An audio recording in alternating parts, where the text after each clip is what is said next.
About 40% of people with a gambling problem started before the age of 17. The habits that you form as a child become who you are as an adult.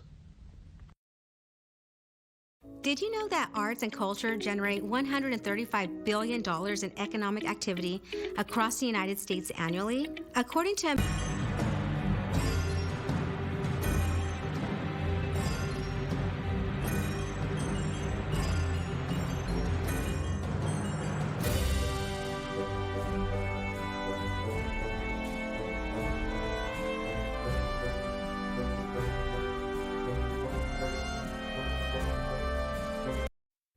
Hi, my name is Sarah and you're watching Paranormal Cries Scariest Videos.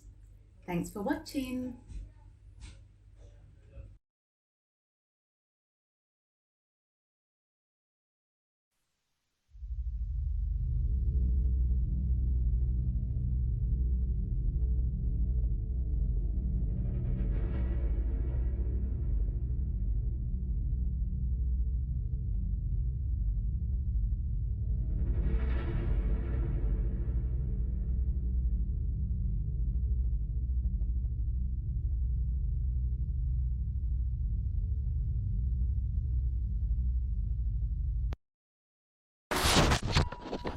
Mexico City.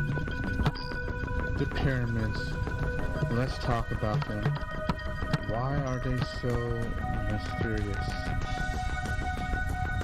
How come it attracts people all around the world? The most UFO sightings have been spotted here. The Sun Pyramid and the Moon Pyramid. Let's find out in this next episode of Paranormal Cries.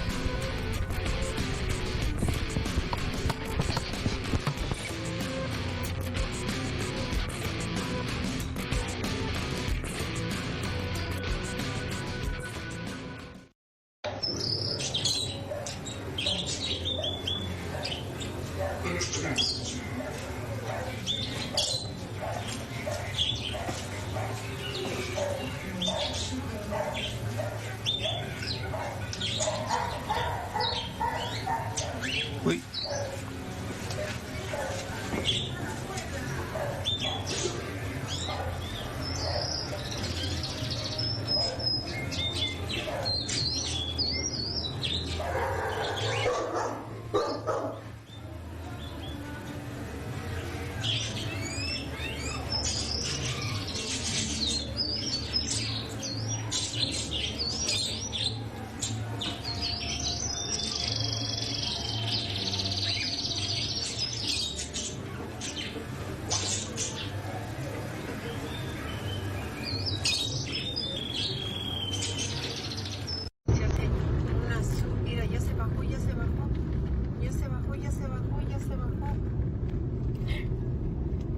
Ay, no nos vaya a llevar, Tania.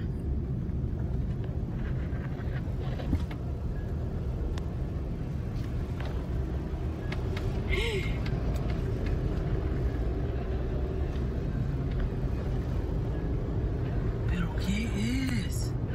Ay, yo no sé.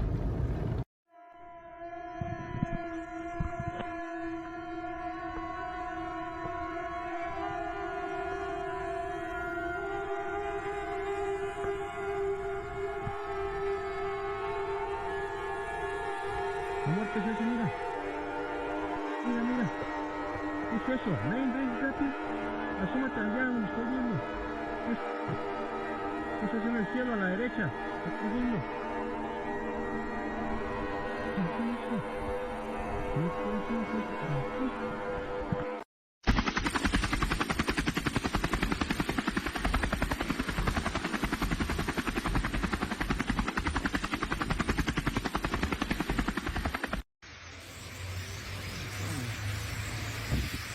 Checa, checa, checa.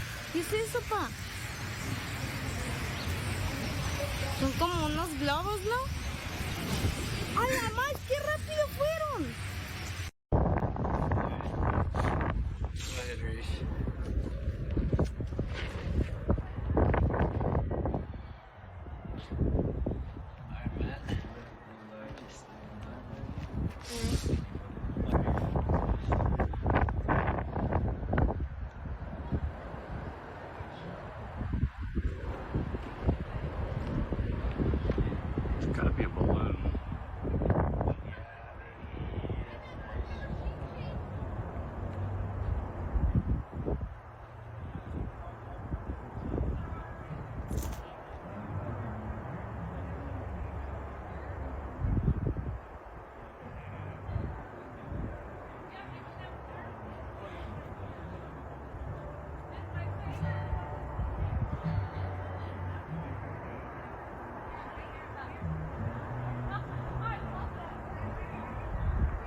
get the UFOs and the lightning in the same shot. They're probably positive because of distraction. Yeah, I think so.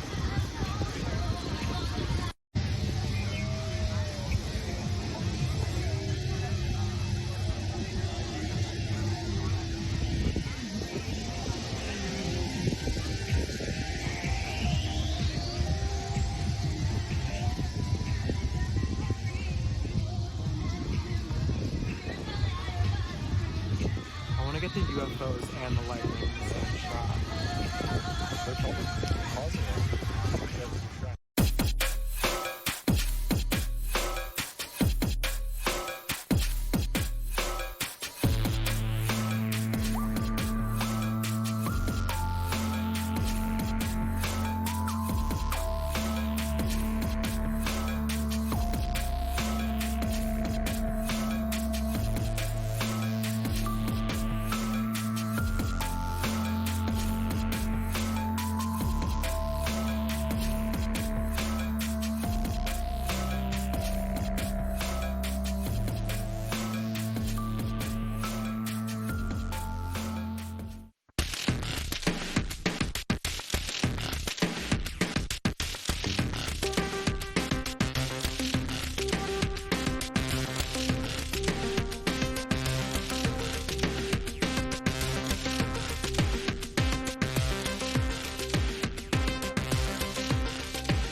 Are you a student, amateur, or professional filmmaker who knows an incredible person, place, or big thing happening in the Central Valley that more people should know about?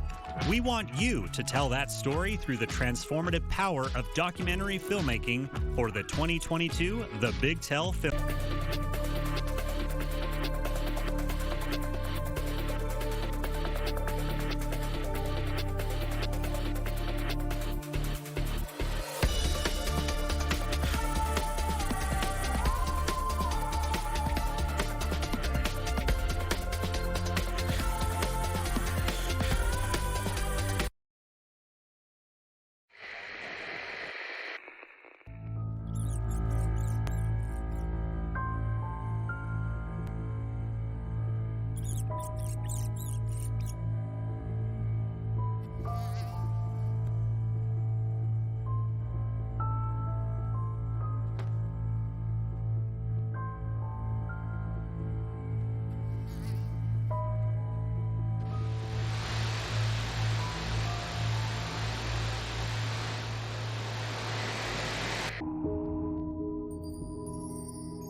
Sick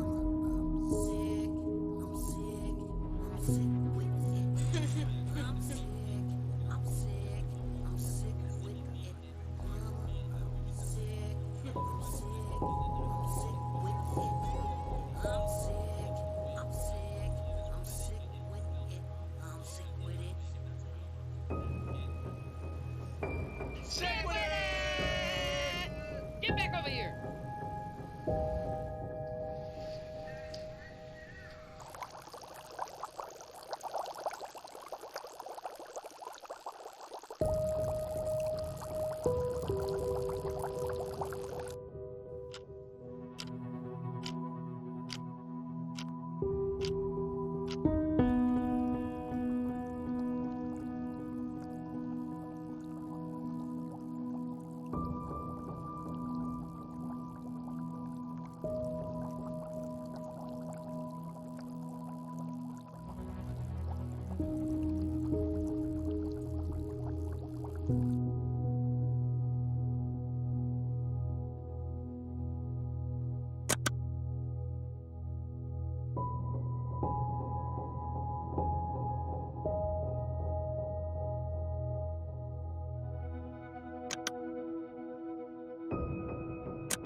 Hey, you! Yeah, this is Sick with it. Take a card. Hey, take a card. Hey, you want a card? Take a card. Here's a card for you. Hey, kid, take this card.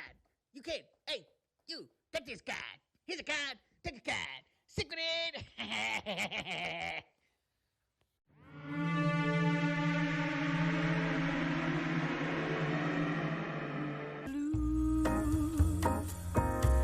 It's me again, just like it happened.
Nothing in her room, so get out. But there is something in my room. It's some kind of creature and it's playing with my toys. Get out.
would you do this?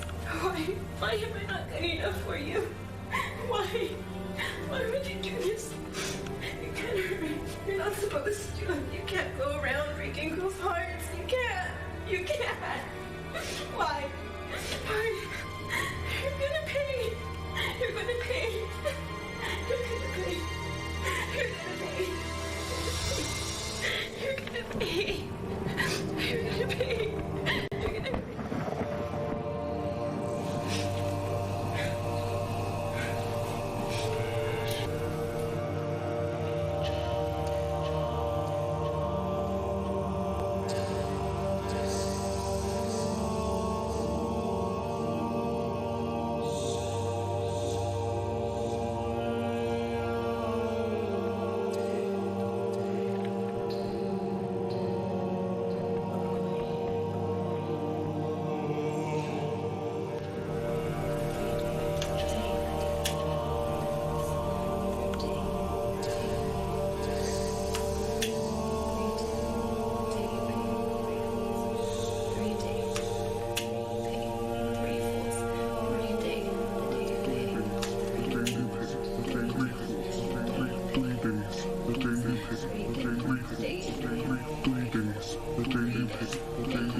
Dear Erica,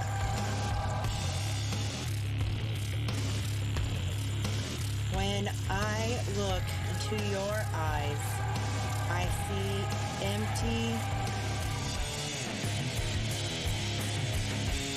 hollow shells without feeling.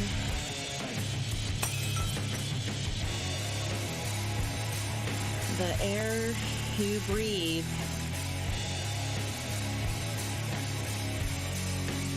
is toxic. You continue to play manipulative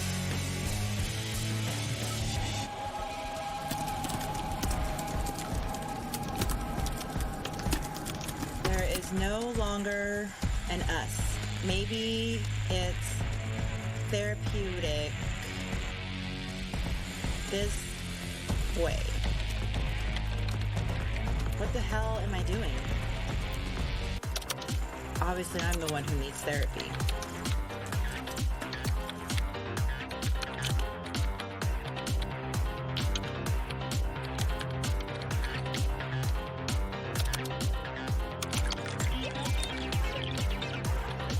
She kneels down beside me.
Are you a student, amateur, or professional filmmaker who knows an incredible person, place, or big thing happening in the Central Valley that more people should know about? We want you to tell that story through the transformative power of documentary filmmaking for the 2022 The Big Tell Film Contest. The Community Media Access Collaborative is offering $5,000 grants to 10 filmmakers. For grant applications and requirements, please visit thebigtell.org. All applications are due by July 12th. The Big Tell, undiscovered stories from the Central Valley.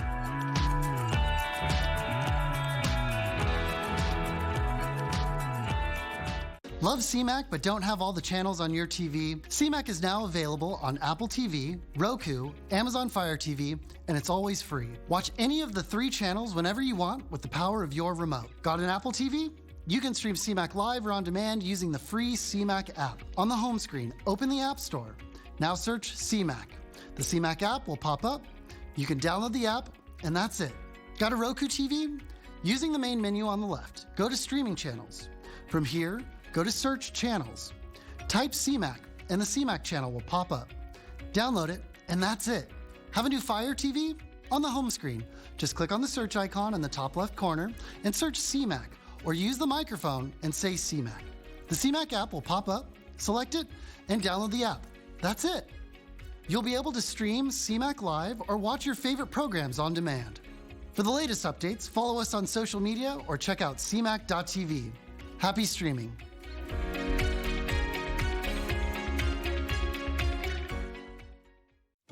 Today, nearly 1 million people in the United States are living with Parkinson's disease.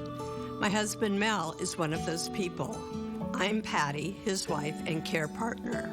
Early signs of Parkinson's can be subtle: a tremor in your hand, stiffness in your body, short shuffling steps when you walk. Know the signs and how to spot them in yourself or someone you love, and know what to do next. Early diagnosis and expert care can help manage symptoms and improve the quality of life for a person with Parkinson's. The Parkinson's Foundation is here for you. Learn more about the early signs and discover the free resources available for people with Parkinson's and those who love them at parkinson.org. Find answers and join us in the fight against Parkinson's.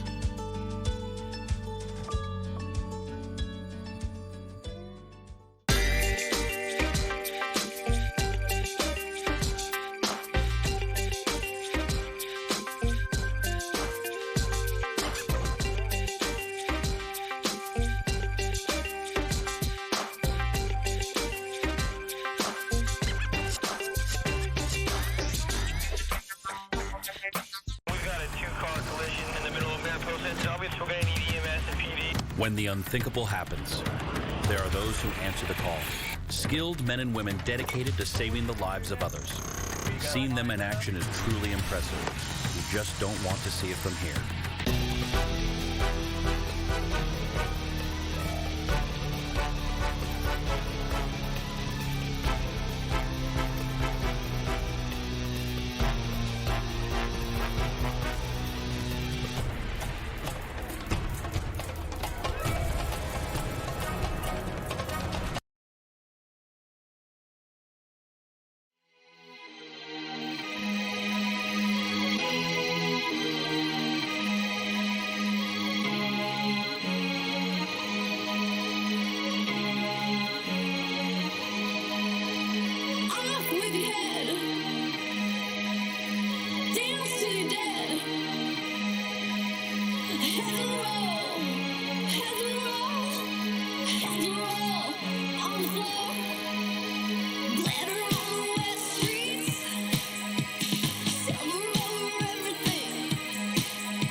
Welcome, welcome, welcome, and thanks for joining us for another episode of Paranormal Journeys.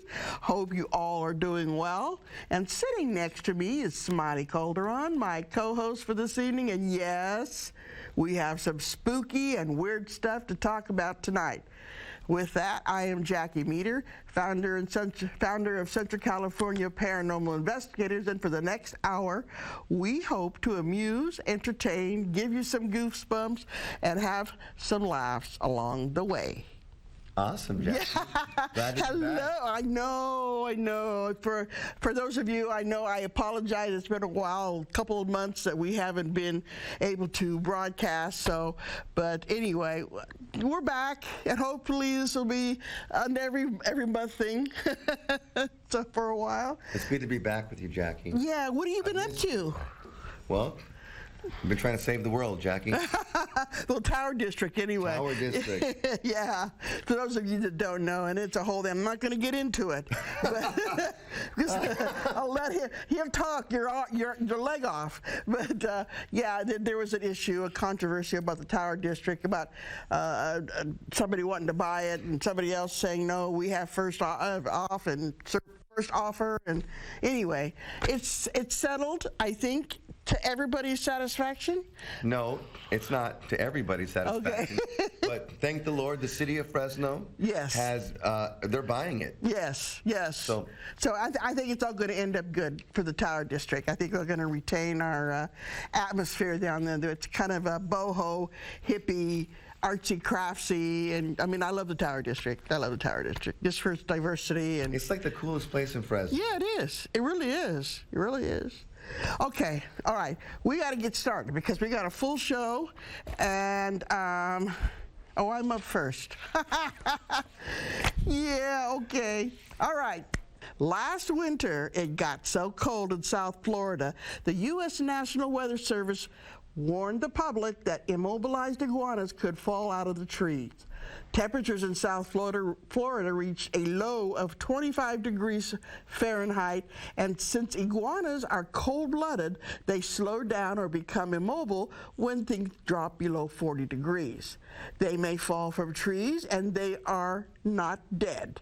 According to zoologist Stacy Cohen, a reptile expert at Palm Beach Zoo, explains that it's simple, really. It's simple. Don't you know that? It's simple.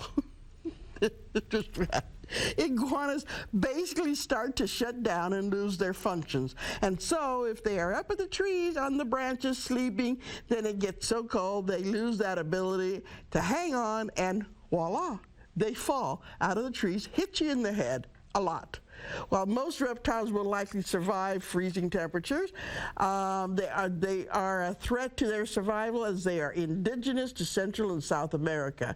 So what do you do with a frozen iguana? When the weather forecast is cold with a 51% chance of falling lizards? Here's what you do, Jackie. You carry an umbrella. No. You get a bag and you get the barbecue ready.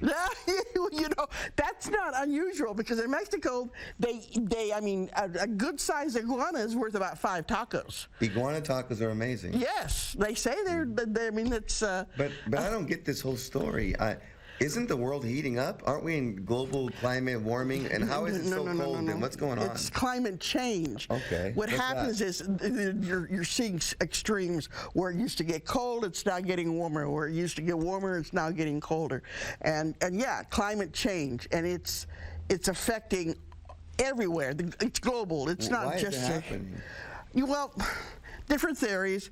My personal theory is the Earth has been tilting slowly over the at least since 2010. The Inuit in Alaska have noticed that because they use the stars to navigate, and they've noticed that ever since then they warned NASA everything is shifting. So what the Earth is doing, it's shifting, tilting to the right. And so slowly, and I think that's what's affecting or is triggering our climate change. I mean, it's happening. It's just where it's starting or the reason why is up for debate. And it leads to falling iguanas. Well, the temperatures are getting more drastic. When was the last time it was 40 degrees in Florida? You know, it doesn't usually get that cold. I see. So, but even in other countries, you know, where it gets cold, you have a snap, a cold snap, you know. You put iguanas into a refrigerated space, you know, and they go dormant, basically, is what it is. When you bring them out, they warm up and they come alive. They just go to sleep. Wow. So, yeah, reptiles are like that because they're cold-blooded. I know a lot of cold-blooded people. They do that too? Yeah, I don't know. All right, let me move on. Okay. Well, hang on. There was something else. There's something else. I think we got the pictures, right? We put all the pictures in there. I know we had some pictures of lizards laying in the roads and stuff, but basically they're telling you what do you do with a frozen iguana. Basically, some of the things are, you know, you can carefully lift them up if they're in the middle of the road and put them on the sidewalk or to the side of the road, you know, and just leave them there. Don't do anything. Don't take them home. Don't put them in your car because once it's warm, they start to wake up and they're all teeth and claws. Okay, so don't take them home. You know, they're not injured. They're not dead. You know, just leave them alone. Get them out of harm's way and then just leave them. What about domesticating one iguana and having an iguana pet? Well, people do. I believe people do that. And they keep them in like terrariums, you know, huge terrariums. Like so, but anyway,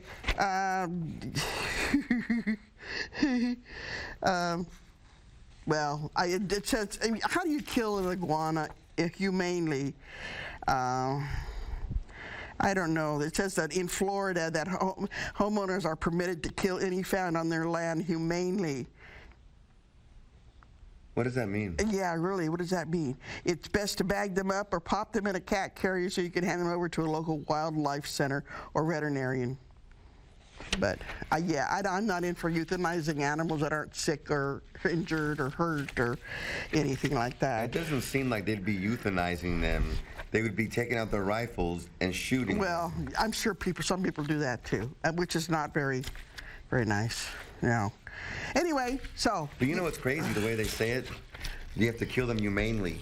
Because that's an interesting word, because we humans are good at killing things. So that's how we do it. Right? It's not, you can't kill an animal where they do it in a certain way. We humanely kill you. Right. Well, yeah, right. I mean, we're vicious. Yeah, and yeah, we are. We are. Great. But anyway, you're in South Florida, you hit a cold snap, you got a lizard falling on your head, just move on. Nothing to see here. You know, it happens all the time. Okay. Okay. Now you're up. Are you ready? All right, guard dogs may be important in securing the home from the unwanted guests, but cats play a very important role in protecting the home from various kinds of uninvited house guests that can cause emotional stress. You know the ones I'm talking about, who like to make noises and move things at night. It's said that cats have been known as spiritual protectors for thousands of years. Their natural senses allow them to detect evil entities in a home and ward them off. In fact, their senses of smell are so strong that they can detect negative energy. What do you think, Jackie? Well, I think they can detect positive and negative energy, just like any other animal.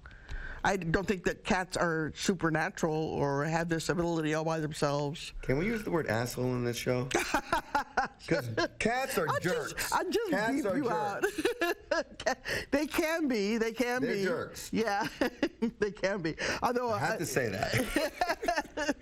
They can be. I mean, I've had some really good cats. I am definitely a cat lover and a dog lover, but I've had some really nice cats. But I think as far as animals go, I think all animals have the ability to sense negative and positive energy, and I think it's like the way it's been described to me. It's like it's an aura around a person or another animal or something.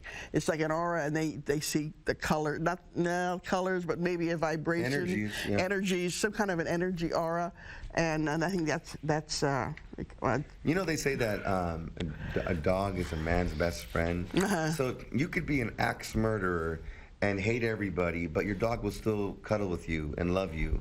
Doesn't the dog know you're an evil person too? How does that work? No, because that's a good question. But how do you justify, your dog loving you even though you're a serial killer, so to speak? It's like you yourself might be a very good person to that dog. So you're saying that the dog or these animals will, like cats do the same thing.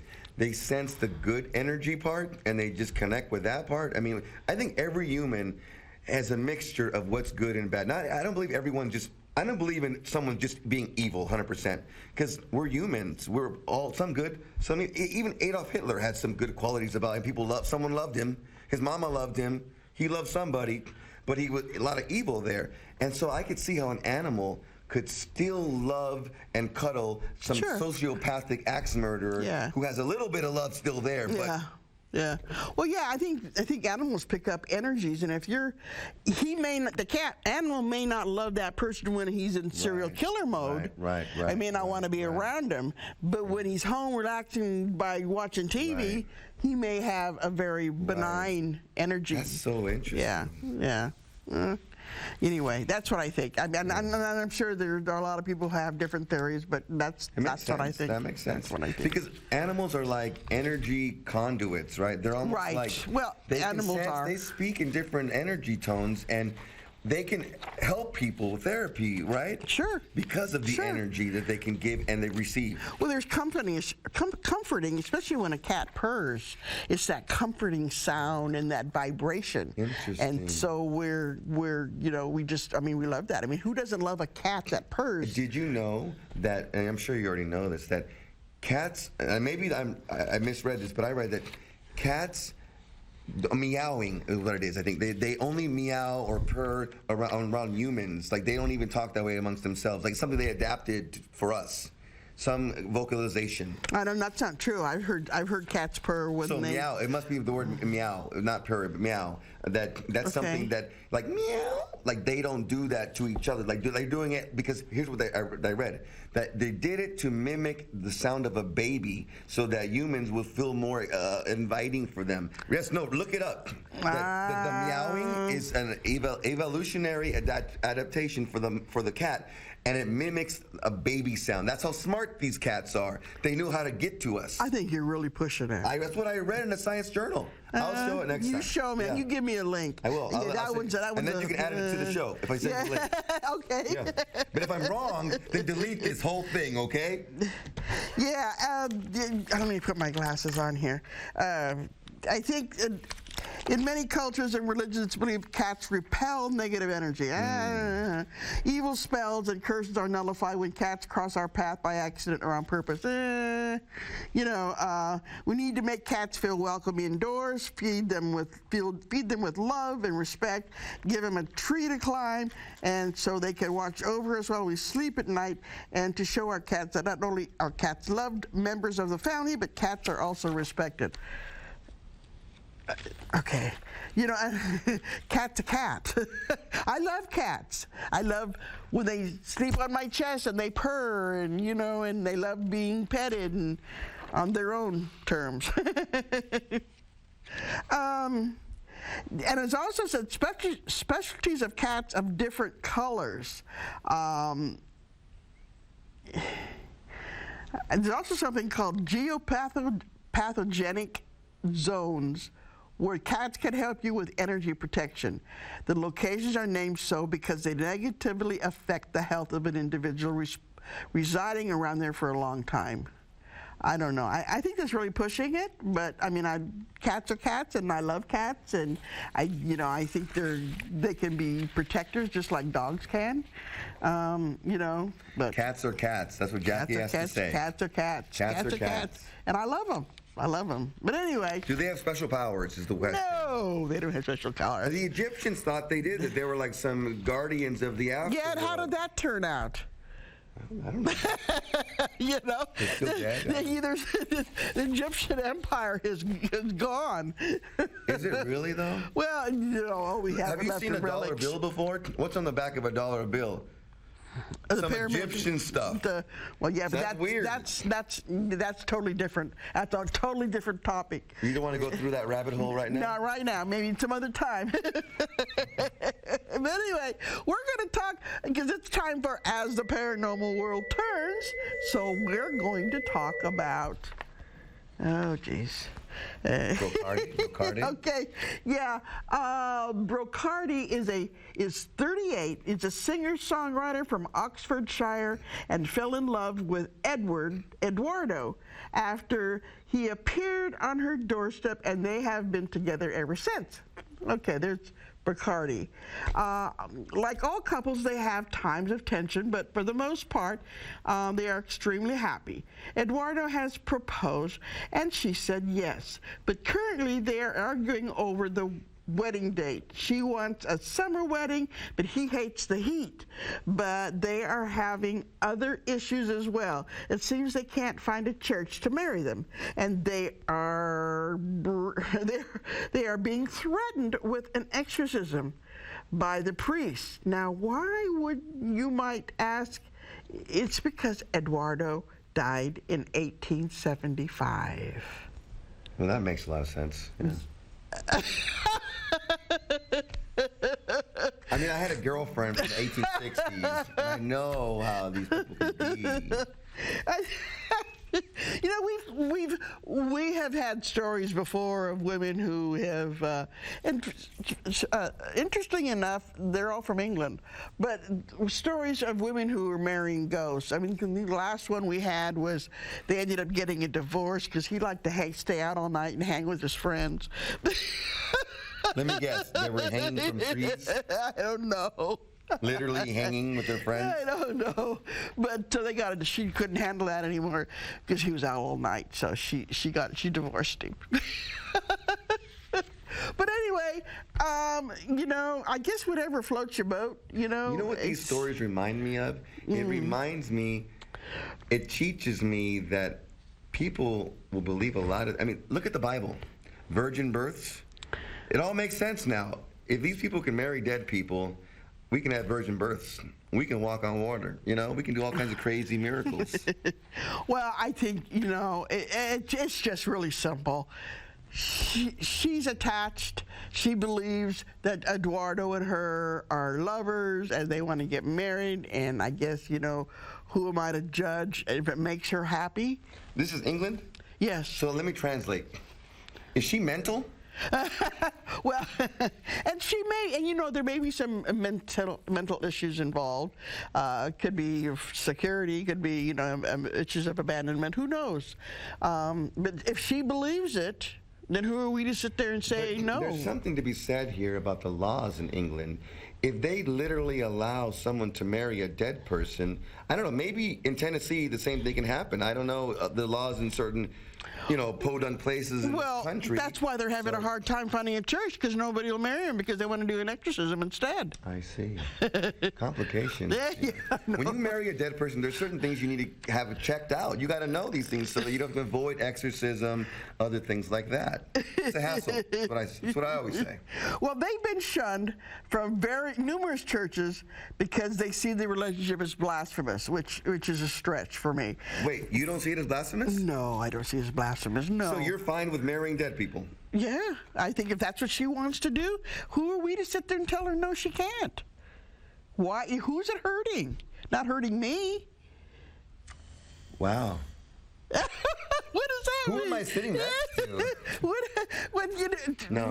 Let a person marry who they want. But they're dead. Well, okay, yeah. All right. Is death the final stage, the end, absolute end? No. Good question. Yeah, I'll leave it there because that's a whole different subject, and I'm not going to go there now. She wants a huge white wedding with a lot of people, but she just can't see the vision. They want to have. I think she said she wanted to have some celebrities and William Shakespeare. She'd like to have. Oh, you can invite other dead people to the wedding. I guess so. She wants. The game has changed. She wants King Henry VIII. She wants Johnny Cash. Of course. That's the A-list, and then. Is she inviting any black people? I mean, no. No. I would assume. I don't think it. She's, matters. I don't think it matters to her. I think it's just whoever she wants. Let's see. She says she has a blatant disregard to whether they are classified as alive or dead. At this point, it barely seems relevant. They're going to invite their favorite historical characters, whoever they are. Yeah. Wow. Okay. Will there be different seating? Like this is the dead section and this is the live section seating? Or are they all going to be mixed up, sitting on top of each other? I don't know. Energies bumping energies together. Anyway, she's a singer-songwriter, of course. So she's penned a new song, and she wants to show her devotion to Eduardo.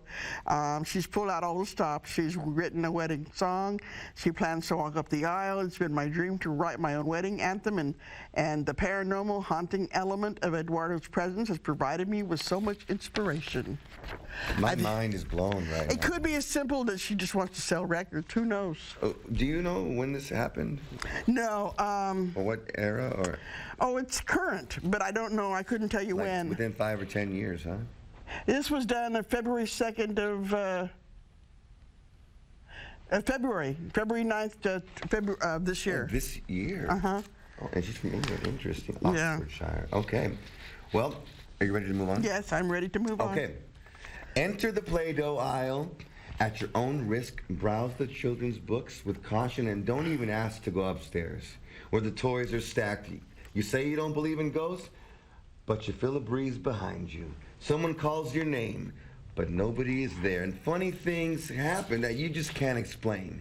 Rag dolls and toy trucks leap off shelves, balls bounce down the aisles, books fall out of racks, and baby swings move on their own. The Toys R Us in Sunnyvale, California, is haunted by a man named Johnson. These are the things that the employees and customers experienced. He's like Casper, doesn't ever hurt anybody. Let's take a look at a video that aired on TV's Haunted Lives back in May 1991 with Leonard Nimoy narrating. In a series of hauntings in a most unlikely location, an ordinary toy store in Sunnyvale, California. This is a place in which they had lost, or reportedly had lost, 6 managers. So out of desperation, they called me and said, would you please come in because we think we have a ghost. It's a story of unrequited love, and not like some of the violence we see at other, let's say, ghost stories. It's sad, it's tragic. It was the new frontier of California, barely tamed by farms and orchards. The year was 1881, the season, spring. Yanni Janssen was a barely literate, emotionally disturbed farmhand who lived for just one thing, his desperate love for his employer's daughter. Elizabeth. Yanni, you have to stop writing me these letters. I don't mean to upset you. You have. And if I told my father, he would ask you to leave. But I love you. And I love someone else. I know I'm just a caretaker.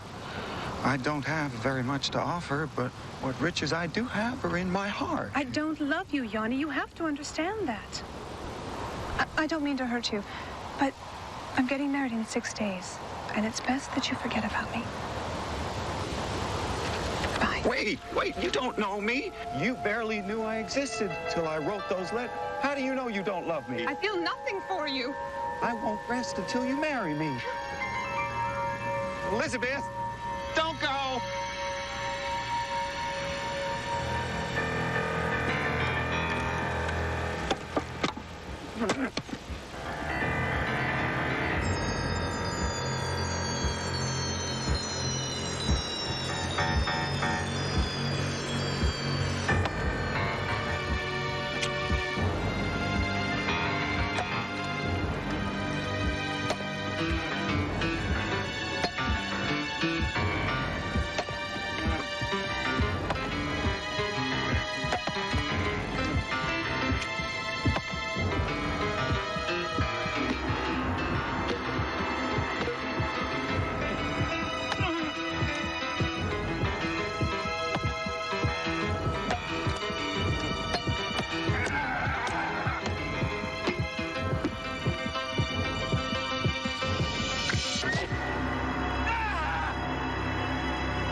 Time passes, as time will.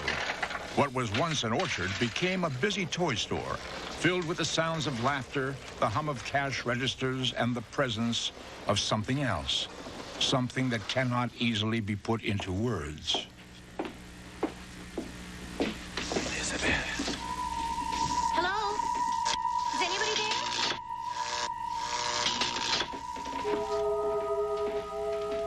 Elizabeth. Hello? Who's there?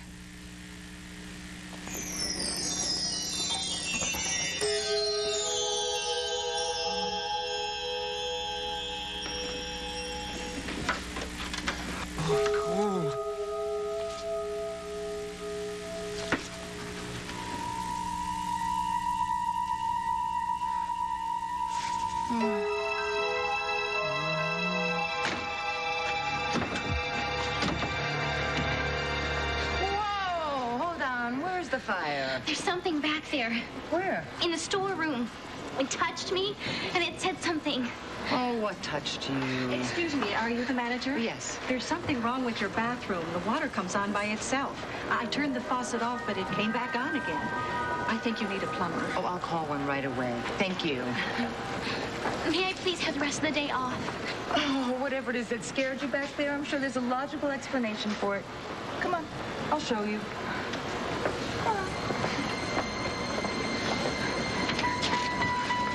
Oh, it's only the storeroom. Nothing to be afraid of.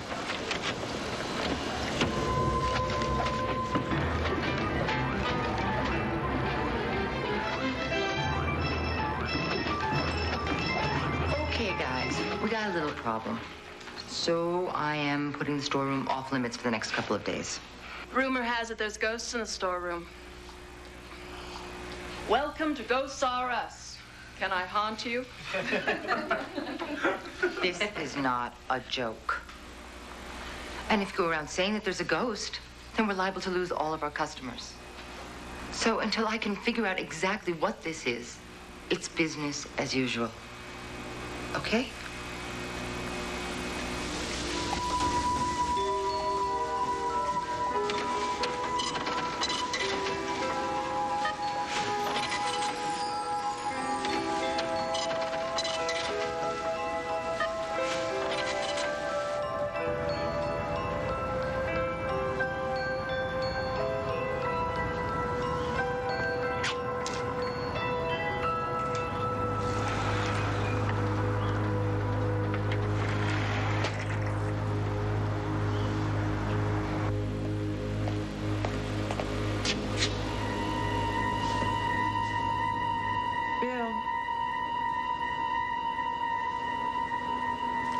stack them like that? Oh.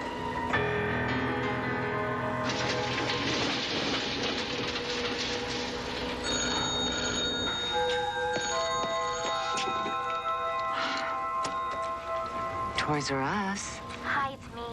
Margie and I are at the school library. We're trying to figure this thing out. And we just found out some really interesting information. A long time ago, some people named Elizabeth and Martin Murphy lived here in Sunnyvale. They had this hired hand named Yanni Janssen, who was killed in an awful accident. The spooky part is that all this stuff happened exactly where the store is now. We also found a lady we think can help us. She's a psychic researcher. Her name is Sylvia Brown. She works with the police and really knows this area. She specializes in these kinds of cases. She's supposed to be very professional. She may even know who the ghost is. We really think she can help us. What do you think? I need her right away. All right. We'll get in touch with her. Uh-huh.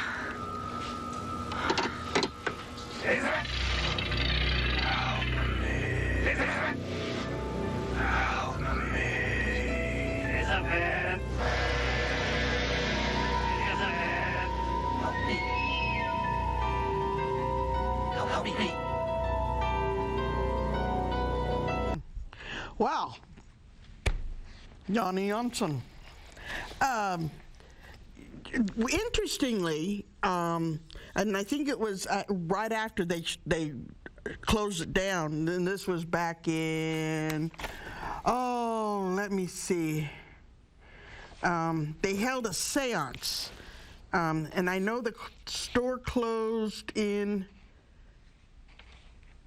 let's see, gosh, when is it? Do you remember when the store closed? It wasn't too long ago. Yeah, 80s, right? No, it was in like 2018. Yeah, 2000. It finally closed for good in 2018. And it had nothing to do with the ghost scares. No. Yeah, just all the Toys R Us just went out of right? Yes. Yeah, they did. I think they went bankrupt, but it became a spirited Halloween store during October. But except for that, it was pretty much shuttered, and nobody was there until REI, the outdoor sports place, bought it. So but anyway, yes. But anyway, right after they closed, they had a seance there. And apparently, there was an infrared photo taken by a paranormal research team captured the outline of a standing man leaning against a wall in the back during the seance at the store. No one remembers a man, and no other camera caught this anomaly. So last April, after the store had been, I think we had a picture. Don't we have a picture of that? We have a picture, right? Picture, photo 5? Yeah, there he is. Yeah, see that one? There he is. And nobody remembers him being there. Everybody else was sitting down. Wow. So, you know, who that is, I mean, Yanni Janssen, I have no idea. But nobody remembers him. So it looks like Yanni Janssen. Yeah, could be. Let's see. Yeah, and then of course it was a Spirit Halloween after it closed in 2018, and then REI, which is the outdoor retail store, bought it, and they've been moving in, and they expected to open in October of 2021. But the question is Yanni Janssen still there? Just because the building's gone or the farmhouse is gone, and Toys R Us is no longer in business, is he still there? He's still hanging out? I mean, my guess is yeah. I mean, we've had cases where the spirit still lingers, even when the house has been demolished. Why does that happen, Jackie? It's because the spirit is just tied to the place, not to the land, maybe. But I called for the update. I called over there to see if they were still having any kind of paranormal activity. Of course, they said no. They weren't. They didn't want to talk about it. They didn't want to talk about it. You know, they don't want to be known as a haunted REI. So. That would be cool, though. But yeah, I was hoping they would say yes, and then we could go in. You know, but no. They pretty much said no, and it could be they just don't want to talk about it, and you know, and stuff. So I was disappointed. Disappointing. But the picture is interesting. It definitely looks like a man standing there with his shoulder leaning up against the wall. So, yeah. Whether he's still there or not, who knows? But it's not uncommon for the spirits to stick around. Not uncommon. So. That's very interesting. Yeah. How long do they stick around for, typically? It just depends on the spirit. Just depends on the spirit. You know, nobody knows. I mean, you know, they're obviously here for some reason, and until that reason is resolved, I would guess that they would stick around indefinitely. Interesting. Yeah. All right. Was it me or you? I think it's you in the very early hours. I got to put my glasses back on again. Okay. Our next story is about. It takes place in Texas. In the very early hours of one participant's particularly fateful eve morning in the hot and sticky summer of 1969, 6 petrified residents of the Texas city of Fort Worth raced for the safety of their local police station and related an amazing story. John Rickert, his wife, and 2 other couples were parked at Lake Worth when a truly vile and monstrous-looking creature came storming out of the thick branches of a large tree. Some witnesses state that the creature had dark fur or hair all over its body, while others maintained that its coat was overwhelmingly white in color. Different from the photo you just saw, there is another group of witnesses who chased it and took a photo of the fleeing monster described as 7 feet tall with white fur. I think we have that picture. Yeah, there we go. I have no idea what that is. It's just too I have no idea. I mean, it could be anything.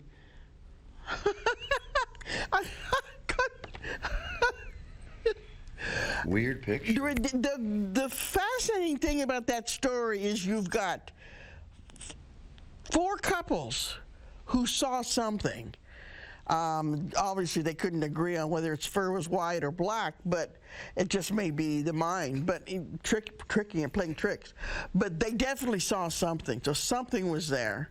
I don't think it was made up. Apparently, according to witnesses at the time, you know, they were very serious, they were very scared, petrified, and they went right to the police station and had this whole story cooked up. Wow. Apparently, it made this goat man famous. That's who they decided that it was a goat man, and it's about time goat men have taken their rightful place, you know, in our society. I mean, they're tremendous beings. Yeah. Yeah. Well, apparently these stories kept popping up from witnesses over a 2-month period. Mm-hmm. So, and they all pretty much described in general this creature that they were seeing. So, Patrolman James S. McGee considered that the report John Rickert filed with the Fort Worth Sheriff's Office was treated very seriously, and as a result of that, people were really scared. So apparently, beyond any shadow of a doubt, it was that particular story that made the goat man both infamous and feared among the residents. I don't, you know. Interesting about goats is that they like to eat grass. And in Southern California, we have wildfires like crazy. And one of the problems we have is we have because we're in drought year-round nowadays, on these hills, there's a lot of vegetation that had growth, but then they're dried out, which means they can catch the whole hillside on fire. Oh, absolutely. So you know what they do? They hire goats. Yeah. Goats go in there and they eat everything up. Yeah. I heard about just a story just recently where they, I don't know where it was, here in California somewhere, where they had a bunch of goats go in there and keep the vegetation down so that it wouldn't catch fire. So I invite goat men of all kinds from all places to please come and help us with our global climate change crisis, right? Yeah, well. Okay. All right. Chupacabra time? Yeah, chupacabra time. So I'm a Chicano. I speak a little Spanish. Chupa means to suck. One of my favorite words in Spanish. But chupacabra, to cryptid fans, it means goat sucker. Right. Another goat. Here, another goat. Goats are great. Another goat. They're good in soups and all. Okay. And it originated in Puerto Rico. So it's often confusing when stories pop up far from the island with no evidence of the blood of any goats or other animals being sucked. Seems it's a catch-all word to describe something you have no idea what it is. This is especially true in Texas, where unidentified dog-like animals are often referred to as chupacabras. Well, get ready to be confused again, folks. A mysterious animal was captured in Pennsylvania that looks a little like a dog or coyote, but not enough to be positive, so it's being called, all together now, chupacabra. Everything gets called a chupacabra now. Everything. Nobody knows what anything is. They call it a chupacabra. Right? There's a lot of things I can say right now, Jackie. Because that word chupa, it has a close place in my heart. And I'll just stop right there. But chupacabras, you know, in Mexican folklore, I'll tell you this. We use it to, like, kind of make our kids feel like, hey, the chupacabra's going to get you if you don't listen, right? If you don't obey, the chupacabras are going to, you know, it's like the boogeyman's going to get you if you don't, you know, comply. Right, right. It's like La Llorona. Yeah, La Llorona. Same thing. It's like, you know, they tell children they won't stay in bed and go to sleep so that the La Llorona is going to come get you. Yeah. Okay. Basically, I think I wanted to add. There was another sighting of something that was gray colored, patchy kind of hair, coyote face, long tail, and then they also called that, it identified eventually as a fox/coyote/dog/bear. Okay. Wow. Yet the cry of chupacabra persists, as does the fear of any dog-like creatures with blotchy fur, skinny body that makes their teeth look extra long. Yeah. Perhaps the real message being spread by the dog-like version of the chupacabra.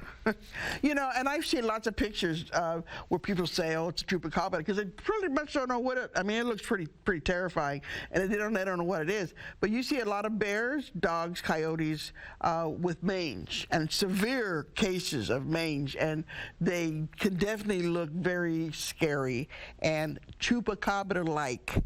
Not necessarily a chupacabra, but very like what you hear witnesses talking about. I think I've seen some chupacabras on First and Tulare where I live at.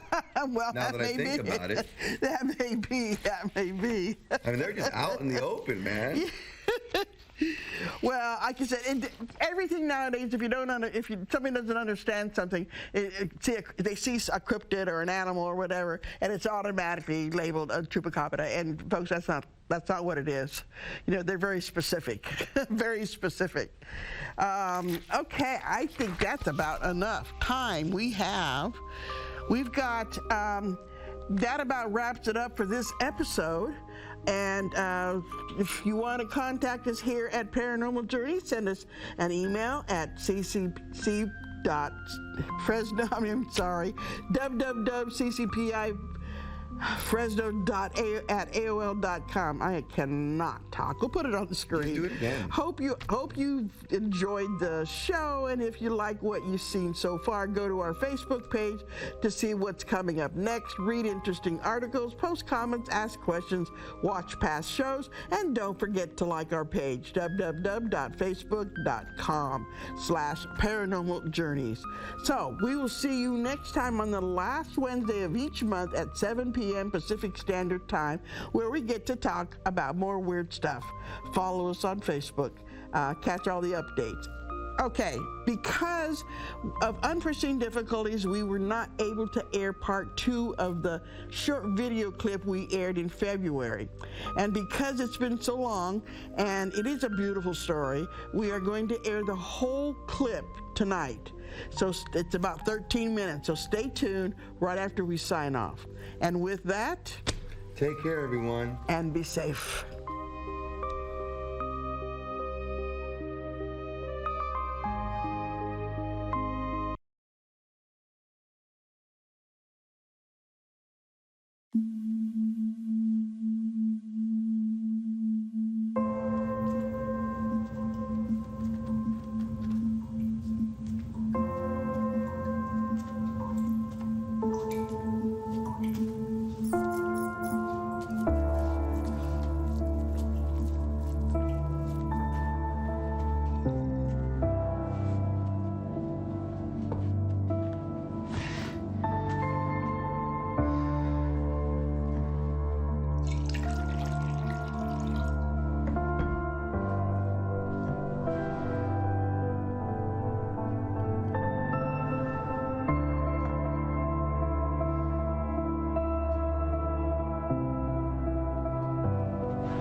Get off my property!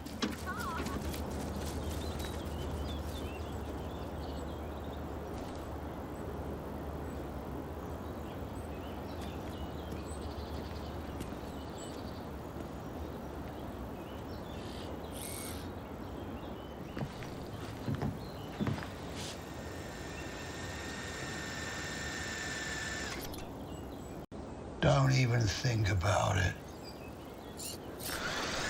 I said, don't think about it.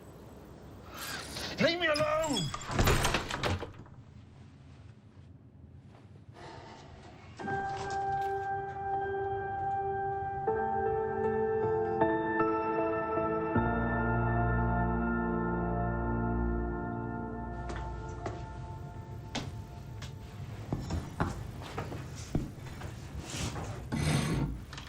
I'm not hungry.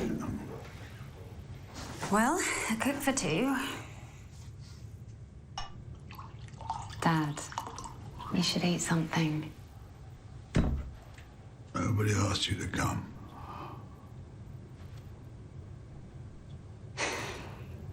Yeah, this is unfair. Yeah, well, life's unfair, honey. Don't honey me, okay? I'm only trying to help.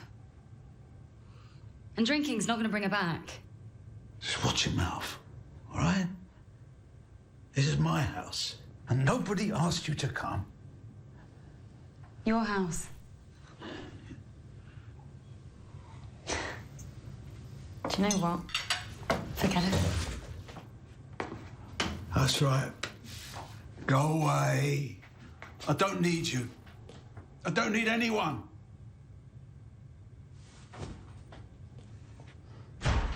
Just leave me alone!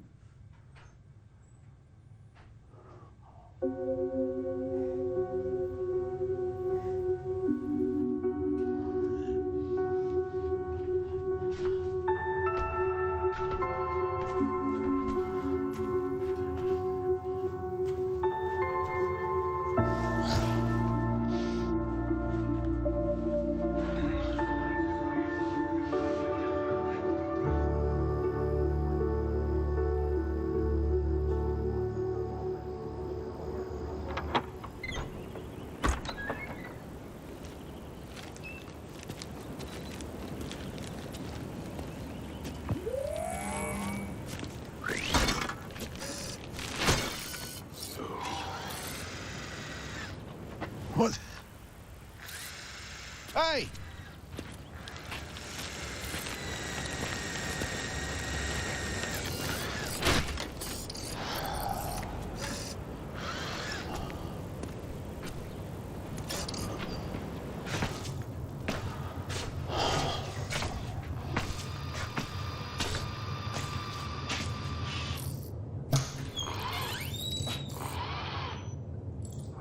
Whatever.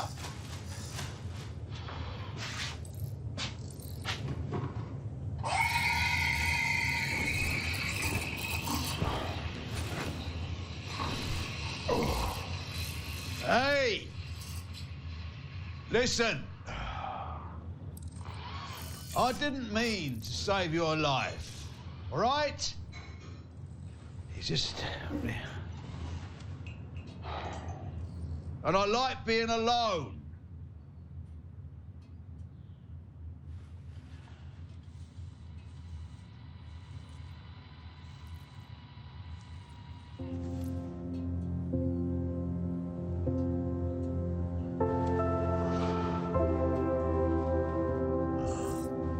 Thank you.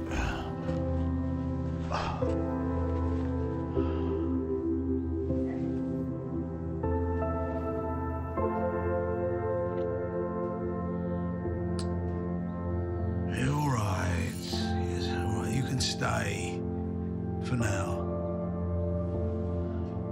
But you do not speak. Right?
What's your name?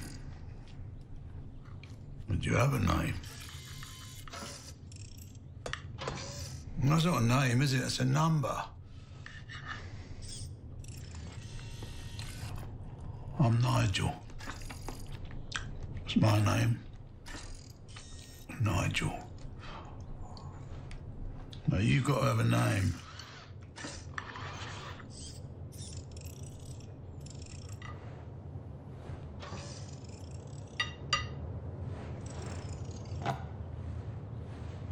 Maxwell. Max. Max. Yeah, right, Max it is. So, Max, you carry bags, right?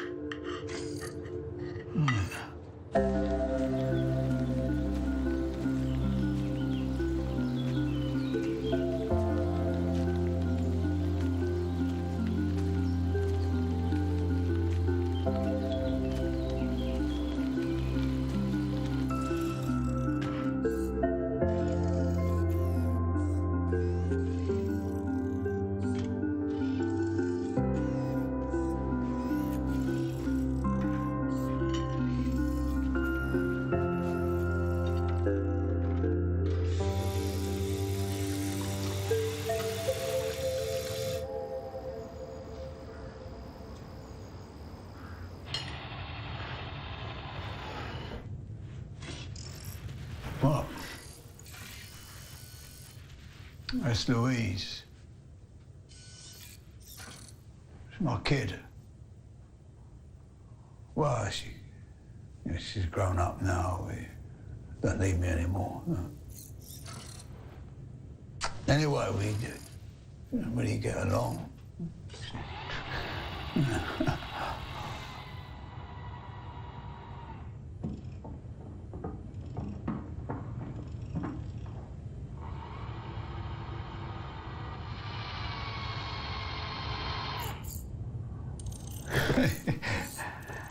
That might be a bit rusty.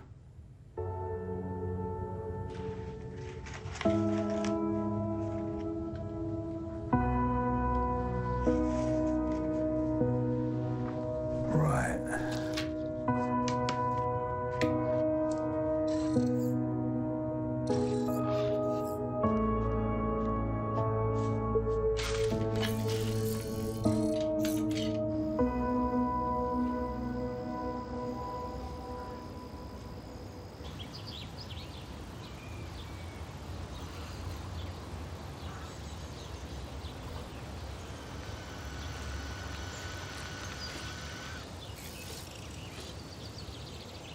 Huh.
Rusty with this too.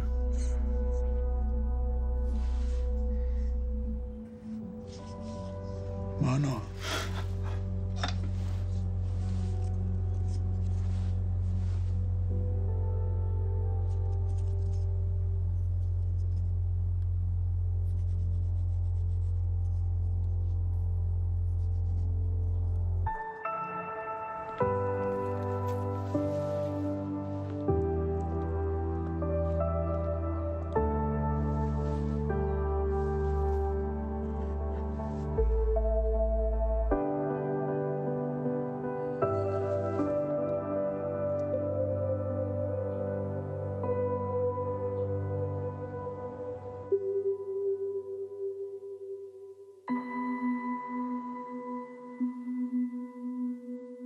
Subscribe to Dust for new sci-fi every week.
Are you a student, amateur, or professional filmmaker who knows an incredible person, place, or big thing happening in the Central Valley that more people should know about?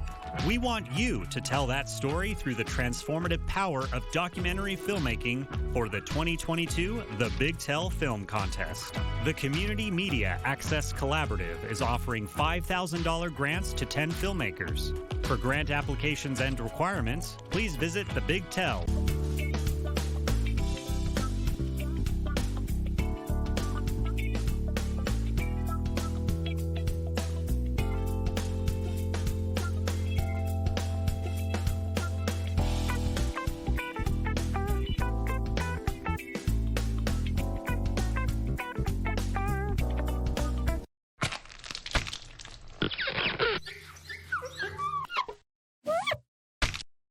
Hi, I'm Lisa. And I'm Johnny. Today, we're going to talk about movies. Horror movies, to be exact. Because this is Gutted, and that's what we do. Dawn of the Dead. Remake, not the original. If you're screaming blasphemy, give me a chance. Dawn of the Dead was a movie that came out in 2004, and it was a remake, and it was a revamped version to fit the style and the times of the early 2000s and horror coming out in that time. Now, zombie movies up until this point, they were B movies, B horror movies. They were slow, they weren't really exciting anymore, they didn't have any shock value. And in the early 2000s, we had a selection of movies to come out that just changed the game, how we were going to absorb zombie content. The thing that struck me so hard about this was that it nailed the sense of chaos, anarchy, destruction, panic. In fact, this movie took less than 5 minutes to show you its first zombie. It's a little girl. She's got her missing lips, right? She's standing in the hallway. Anna's husband wakes up in the morning after their date night, and he's like, "Oh, what's wrong? Is everything okay?" And he goes over to her. He's like, "Oh my God." And he turns away for a second. She just reaches out and bites a piece of his neck, and he does a slow motion fall, and he's bleeding all over himself. She goes to call 911. And she must have been on the phone for maybe 10 seconds. He's up walking around already. He just lurches at her, and it's just, now we're in the movie. We're rolling, it's quick, it's fast. She makes it out of the house. The whole neighborhood is just torn to shit. There's smoke going, there's fires burning. The whole neighborhood has lost its fucking mind in the span of a few minutes that zombies have made it onto the screen. So she's driving, she's taking off. There's this really great helicopter shot. It gave me anxiety when I was watching it in the theater because the screen is so huge and I was in just the perfect position in front of the screen. And you see her driving, you see this other van is just driving along the street, and then you've got this side street and another car T-bones the other car spins off, hits a gas station, explodes. And she never slows down. Well, eventually, they make it to the mall. That's what this movie is all centered on, is the mall. And what is the mall called? Crossroads. Crossroads Mall. I can't decide if that's cheesy and lazy thinking or clever. The thing about this film that I really enjoyed of course, are the zombies. The makeup was taken to a whole nother level. Now, I watched the behind the scenes on the makeup team and how they came up with what they were gonna do. And the zombies all have stages. In the beginning, everybody's fresh. The middle stage where there was decomposition, and then you had towards the end where they were almost unrecognizable as people. And in the behind the scenes, the lead on the makeup team, he said that they studied pictures and had photographs up of bodies in different stages of decomposition. They took extra care on this. It wasn't that they, slapped some gore on and put some prosthetics on and just let it go. They took the time to really think about decomposition, the human body, months, weeks, heat, injuries, things like that, which I thought was really, really cool and scary. Really fucking scary. Tom Savini shows up randomly in the movie, and he has to. He's fucking Tom Savini, man. If you don't know who he is, stop what you're doing, Google him, come back. He's on the news. He plays some sheriff character. He's like, you gotta shoot him in the head. You gotta, that'll put him right down. And that's how you get the clue. Everybody gets the clue. We're gonna shoot zombies in the head, and that's the kind of zombies we're dealing with. And one of my favorite clips that shows off makeup, shows off the strength of characters, really brought to the table some of the new things that they were doing with zombies. It's when they bring in the new group of survivors into the mall, and it's this crazy ass moment right here. Anna, come here.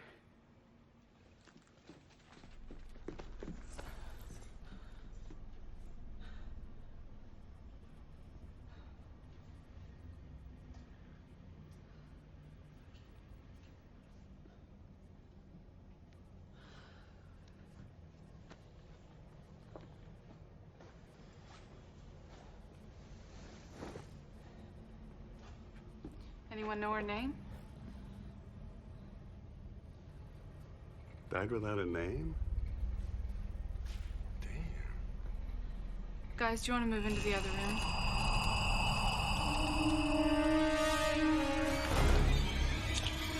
Holy shit!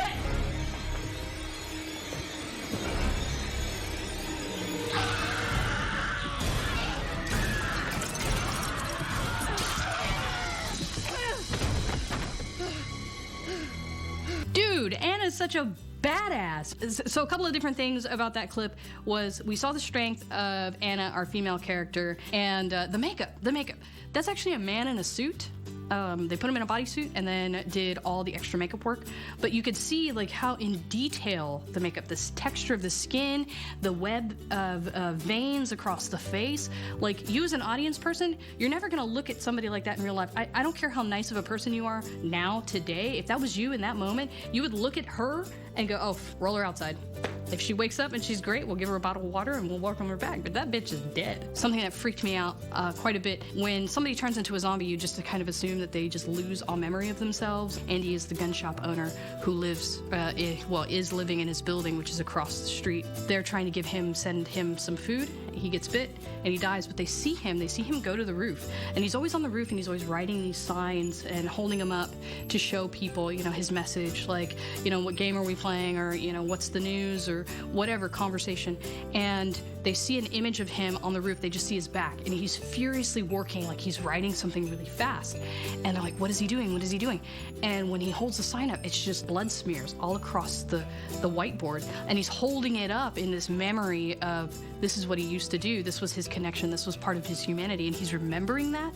Sort of was very touching, a little sad, and kind of very terrifying, both between the morbid and the fact that he's trying to remember his humanity and it's completely gone. In this movie, you have these characters who have this perfect setup of safety and sanctuary.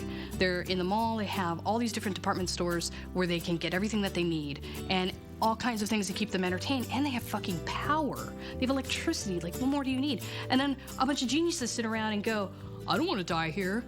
Let's leave, guys. What are you talking about? You're gonna go out into the middle of nowhere where there's not any of this. I mean, I don't know about you, but I'd be really concerned about showers in the apocalypse. Bathrooms. Anybody with reason loses this argument and they're like, yeah, we're gonna go out there and we're gonna find our future and we're gonna go out to the lakes and find an island and live happily ever after. So they build this tank out of these shuttle buses that they have. They rig it up, they put barbed wire around the top, they reinforce it. They eventually get to the point where they leave, and when they're driving out, they're driving really fucking fast. Like, these are top-heavy buses. Nobody's got seatbelts on. We ripped all those out. and you're just screeching around corners and you're hitting cars, I mean, maybe that was the logic. If there's cars blocking our way, we could plow right through them. Still think it's a little unnecessary to drive as fast as they were driving. And to prove my point, I'm gonna show you a clip of what happens when you drive too fast in these barricaded shuttle buses from the super mall that you come from.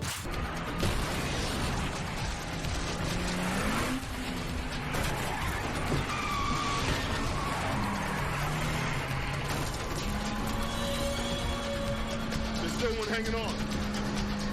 Which fucking side? Right side. I got it. You gotta drive faster, man. Hard left, here.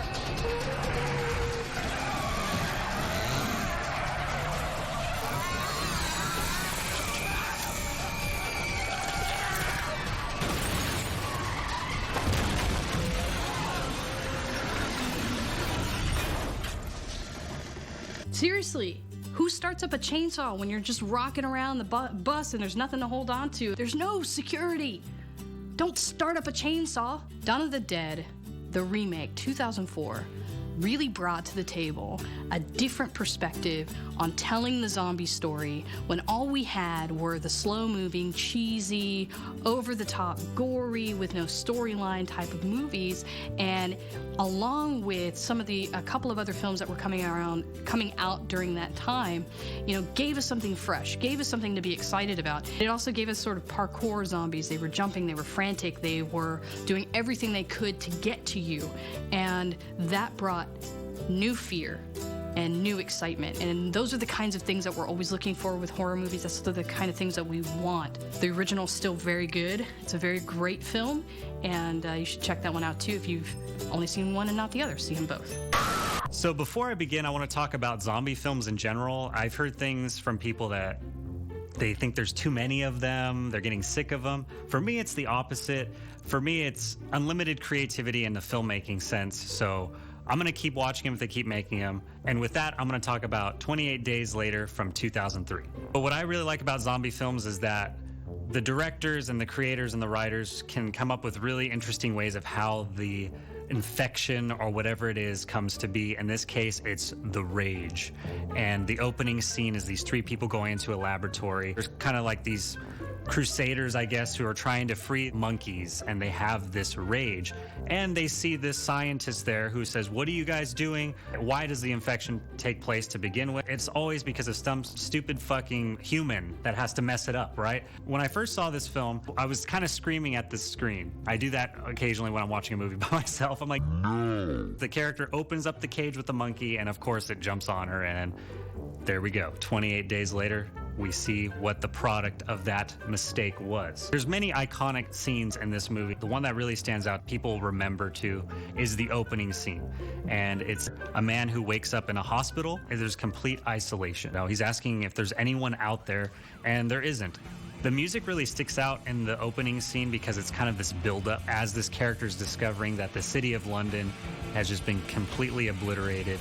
There's no one around. There's cars tipped over. There's all these wide shots that show him like there is no one around. And you're like, what the hell is going on here? What happened here? You get kind of an idea because of that opening scene, but you don't know why there's no one there. So eventually he makes his way to this church, and I call this hello number one. As soon as he goes inside, he says hello. And this part, no matter how many times I watch it, makes me jump. Hello?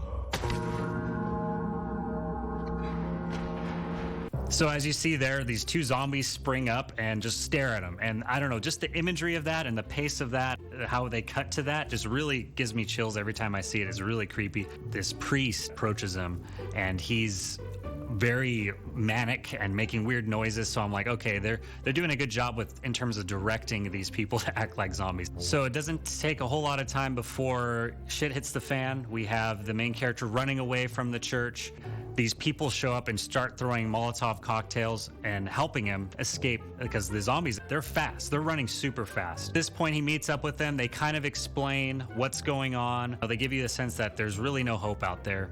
They're telling him even that his family's probably dead, so it really brings the tone of the movie down a little bit. Then they walk to Jim's house. Jim, you discover is his name, the main character, the man we've been following, and Mark and Selena meet up with him, and they form this sort of group. Now, I wasn't really emotionally invested in the characters at this point until Jim gets into his house, and he walks into his parents' room, and his parents are on the bed, and they're deceased. They're gone. And it's not too often that I kind of get waterworks, especially in this type of movie, but there was something about that scene, how it was directed, and him even reading a note from his parents, hoping that he would read that someday. And it was really emotional and sad. At this point in the movie, too, I noticed that the acting in general, by all the talent in the movie, is top-notch. They've really tapped into the emotions of what people would be like in a situation like this. And I'm glad that was something that was not lost as the movie went on. So like any good horror film and zombie film, there's a flow, there's story arcs and different things that trigger action. As Jim is recalling memories of his family and his parents, the director wants to remind you that there's people with rage out there running amok. So of course, the next thing you see, the zombies just breaking through the house. And you really get a different side of the characters here too, because after they get rid of some of the infected and all is safe, Mark seems to have a bite on him or something. Selena wastes no time to just start hacking away at him and killing him. That again was like putting it into like the next gear for the movie for me, and it just kind of kept me glued to the screen at that point. Anyone who's kind of squeamish, that's probably the point where they would maybe break away from it and not watch anymore. So that's how intense it was. Another thing I'd like to sort of applaud the filmmakers here is that the time frame in which infection has taken place in the movie. It's kind of in the middle phase of what's going on. The challenge for the filmmakers there is how do we create an environment, a scenes where there's already been damage done. You're seeing as the characters are going through the city, cars turned over, there's blood, there's bodies, there's already barricades built from people that have survived. And it's exactly how I would imagine a post-apocalyptic zombie outbreak setting would be. So I think they nailed it there. That is especially apparent when they find that there's a survivor on a building flashing Christmas lights. This is actually around Christmas time. What a time for this to happen, right? Selena and Jim run up the building to meet up with the people. So as they meet these new characters, Frank and Hannah, Frank is a father of Hannah. They seek refuge inside of their apartment, and they kind of explain what they've been going through. And what I really like about these scenes is that they're not drawn out scenes of dialogue. Even Jim and Selena at this point just kind of have a back and forth about their current mindset. And then you eventually will transfer over to conversations with Hannah and Frank and what they think the next step should be. I think a lot of zombie films fall into this idea that we have to explain everything with dialogue. But in this case, it's very quick. We just see visual, we get it, we know what's going on, we go to the next thing.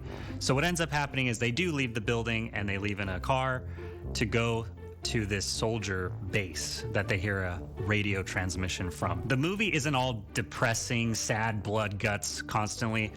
I think the filmmakers realize they have to dial it back a little bit just to give some balance. So in this case, there's a part where they go into a tunnel and Jim's just saying, this is a terrible idea. We're going into a tunnel in this situation and you're going to drive into it. And he's kind of just chewing out Frank. But they start going over this rubble and things and they actually start laughing. And it's something unusual you wouldn't expect people to do. But seeing that, it added a little bit more character to these people you're seeing on screen. It kind of makes them a little bit more human, I guess, if you will, in a situation that's very bizarre for anyone to be in.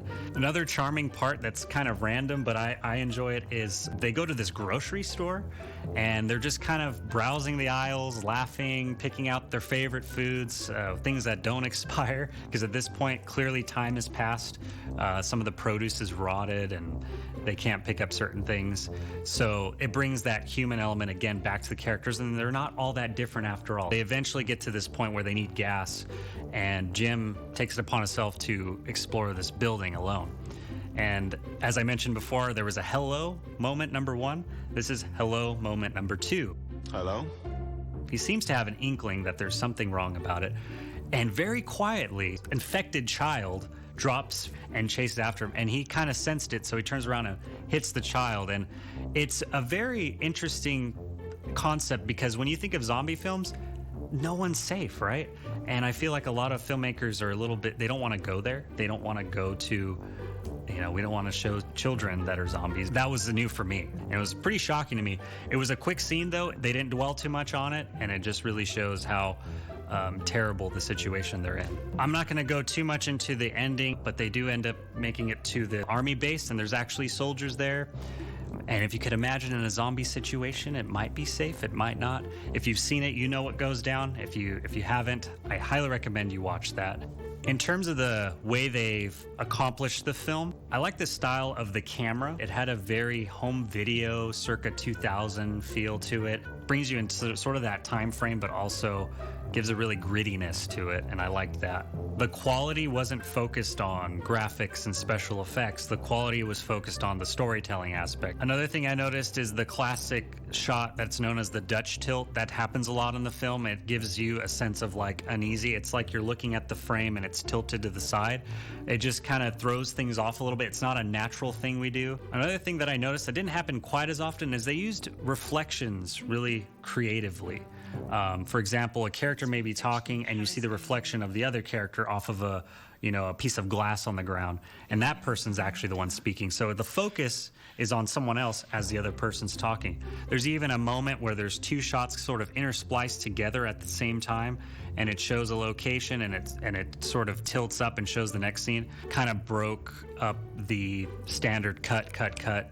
So overall, I think this is a great zombie film. They don't call them zombies in the movie. They're known as infected and have rage. I hate watching a movie like this and kind of being detached from the story in a moment where a character makes a really stupid decision. The only time that really happened was at the beginning when everyone gets infected. It actually seemed very real in the sense that real decisions that people would make in that situation, people that are troubled, people that have different pasts coming together. It really shows how far the humans can be stretched in a survival situation, I think. And that's another part of why I like zombie films so much, is because people will do crazy things in a situation where there's no hope, or there at least seems to be no hope. And I'll let you be the judge on how you think they display that. If you've seen it before, you may agree with me that I think they do a good job, but if not, I want you to check it out if you haven't. Return of the Living Dead. 1985, one of the classics, I feel like is a total classic for the zombie genre. You haven't actually seen this before. No, I haven't. I saw the movie. I think it's really in my top 5 zombie films, honestly. Really? Yeah, it's got to be. I'm not sure where it's at in there, but it's definitely in there. That's awesome, because it's also in my top 5. I grew up watching this movie, and it scared the shit out of me every single time I watched it. Like, where on earth were, at the time, were you going to see zombie movies where the zombies were sprinting and running and speaking and planning and conscious and able? Right. That's what took me back too, because I thought that was more of a new concept for zombies, like new films have done, but I didn't realize this happened in that movie. And another thing that this movie really delved into that I was kind of taken back, but also like, oh my gosh, it's really terrible. But the whole reason why the zombies are moaning and chasing the living is because they want to eat their brains, because it takes away their pain of death. They're feeling the pain of death. That's such a great intro into this whole movie. So if you've never seen this movie, like, you have to do it. Like, even if you're just going to pause this right now, go watch it and then come back, like, please do. It is the cornerstone of, like, the foundation of all great zombie films that have ever been made. And one of the reasons is just a little bit of history was that John Russo, the creator of this film, he actually branched out from Night of the Living Dead because he was the other creator. It was him and Romero that created Night of the Living Dead, and they had a dispute about how to handle the sequels. And so in that dispute, they couldn't come to an agreement, and so they split off and created their own sequels to the film. And so Romero was, all his sequels would be deemed the Dead movies. So you had Dawn of the Dead, Day of the Dead, Land of the Dead, and then Russo got to create his Living Dead. So any of his movies were referred to as the Living Dead. Because if you watch the movie, he makes so many references to the Night of the Living Dead, and I'm like, how the hell is he doing that with copyright issues? Exactly. Saying that, have you ever seen the movie The Night of the Living Dead? They say that in the movie. Yeah.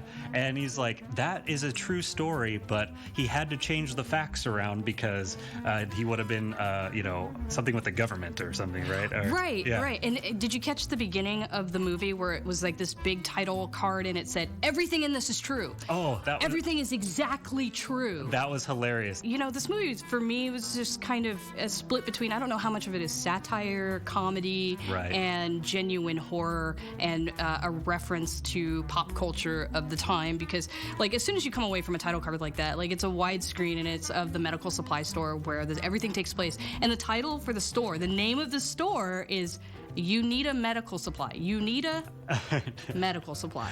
I thought that was a really neat thing too. Speaking of the culture of the time too, in the 80s, I mean, these group of teenagers who are like these punk kids hanging out, causing a ruckus, breaking things. Coming from the 70s into this era, it's like very, that idea of the punk rockers coming out. Yeah. They're wearing leather, they have piercings, tattoos. Chains, yeah. And it was reflected in the soundtrack too. Yeah, it was very punk, right? Very punk, rockabilly, like it was reflecting of that particular culture. But I really want to spend some time talking about the characters because, I mean, they're just so unique. Yeah, so what are some of the characters you found? Dude, I love Trash. Trash. Trash is exactly her name. She's so awfully trashy. Yes. They go and they do the party in the graveyard because that's what teenagers do. And she just starts this really bizarre conversation of, do you ever fantasize about dying? What? And the guy was like, no, I don't try not to think about dying, but ever. Okay, yeah.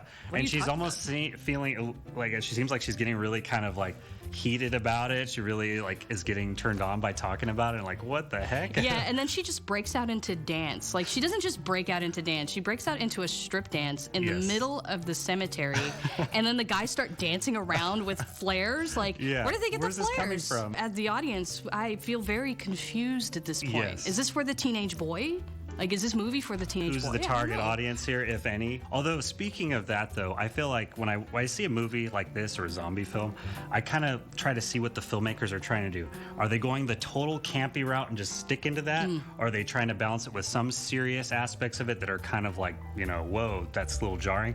And I felt like this whole movie had a good balance of that, I guess, because there were some moments where I was like, wow, this is pretty intense. For example, the zombies transforming.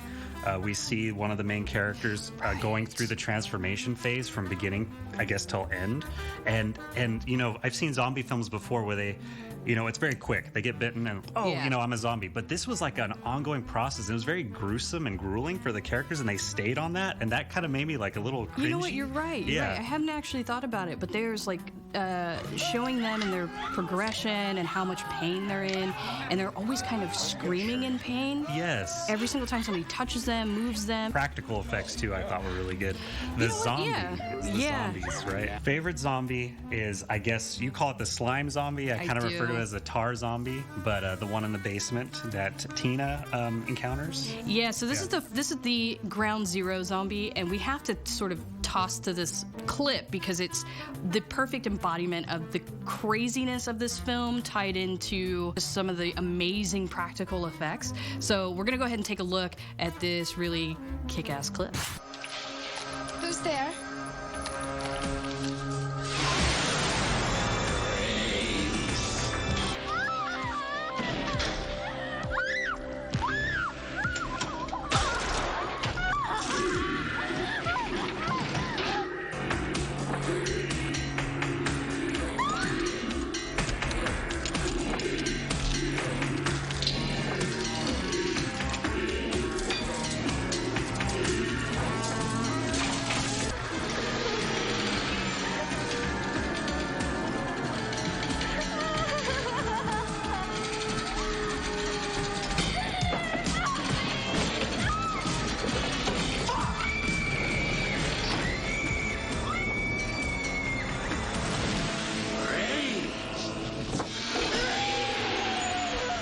why does he know how to use the chain, hook it to the door, and then crank it open? Like, why are you so smart?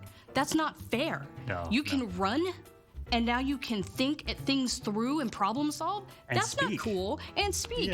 Oh, at the end of the clip, oh, brains. Like, you're an asshole. One of the two favorite things that I really love about the zombies when they attack at the mortuary is when the paramedics show up and when the cops show up. And each time there's a zombie that crawls into the cab of the vehicle, pulls out the little walkie-talkie, and is like, "Send more paramedics." No, you don't get to do that. Too intelligent, right, for zombies. The other thing that really bothers me, not anything to do with like storytelling or anything like that. It bothers me that I really hope that if zombies ever happen, that this is not one of the possibilities of how zombies would happen. And it's the fact that you have to absolutely obliterate the entire body. You can't shoot them in the head. That doesn't work. And they say that in the movie. They say that, and that was a really scary aspect of these zombies is that, they even if they're, you cut off their arms, their legs, their head, they're still undead. They're still moving, and they still want to eat brains, I guess. Like the dude takes a pickaxe and he hits the first zombie that we see, the cadaver that comes alive, just gets him right through the skull, and the guy still gets up and is, wants to move around and chase him down, and they have to chop his body up, and then they put him in the crematorium.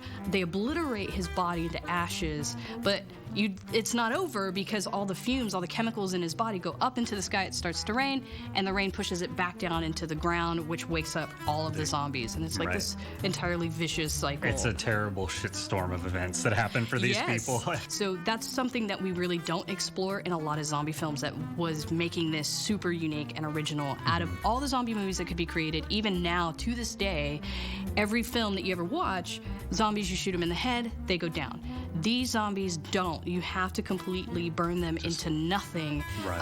So how do you deal with that? Like, we don't see very many stories that are kind of pushing that side of the zombie genre. But I really thought that was a unique aspect of the film. I really had a lot of fun with this movie. I'm going to watch it again really soon, I think, and show some of my friends who I know are horror film fans but haven't seen it yet. And I think we're just going to get together one night and just have a good time with it because it's that kind of movie. Oh yeah, definitely. I watch it pretty regularly throughout, like every year at least watch it once or twice. But we highly recommend this one to you guys. And you know what? That actually wraps up our entire review of Return of the Living Dead. I hope you guys enjoyed it and enjoyed all the reviews that we did today. So if there's anything that you think that we should be watching or need to look at again and review it, just send it to us at guttedreviews@gmail.com, and you might just see it on a future episode.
So you're the new guy?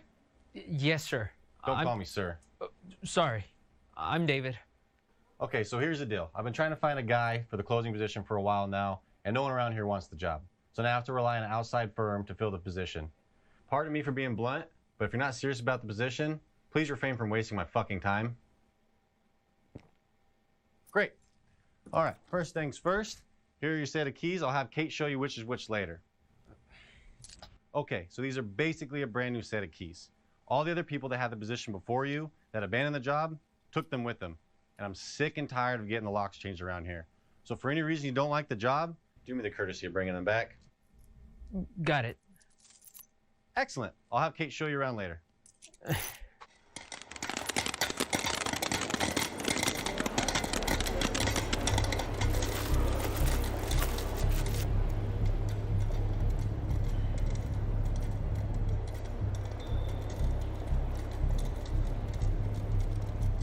So you'll be the last person to leave each night, around 1 a.m. usually. Before you go, you just have to make sure to take out and sweep all the mats.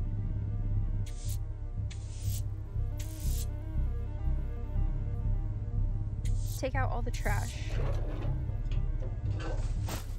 Unlock the light boxes. And make sure everyone is out before you head upstairs to shut down the projectors. Where do those stairs go? Oh, it's just another way to the lobby.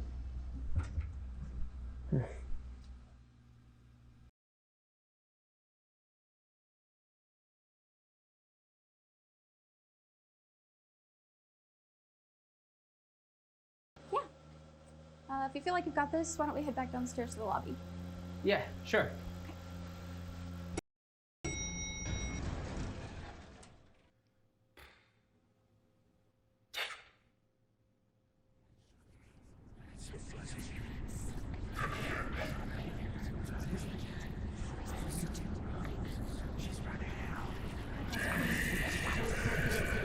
Hey, Kate.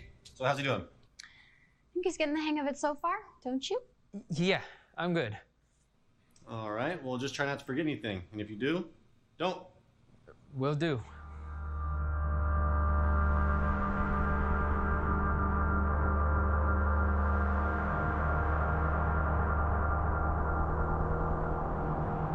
Night.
For church, huh? Come on. I haven't seen you in church lately. Well, there's not much sense in my going to church. Do you remember one time when we were small, we were out here? It was from right over there. I jumped out at you from behind the tree, and Grandpa got all excited, and he shook his fist at me, and he said, "Boy, you'll be damned to hell." Remember that? Right over there. Well, you used to really be scared here. Johnny. You're still afraid. Stop it now, I mean it. They're coming to get you, Barbara. Stop it. You're ignorant. They're coming for you, Barbara. Stop it. You're acting like a child. They're coming for you. Look, there comes one of them now. He'll hear you. Here he comes now. I'm getting out of here. Johnny.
Hey, 13 was glitching out last night. It randomly started up after I had already shut it down, and Yeah, you probably just didn't shut it down right. Yeah.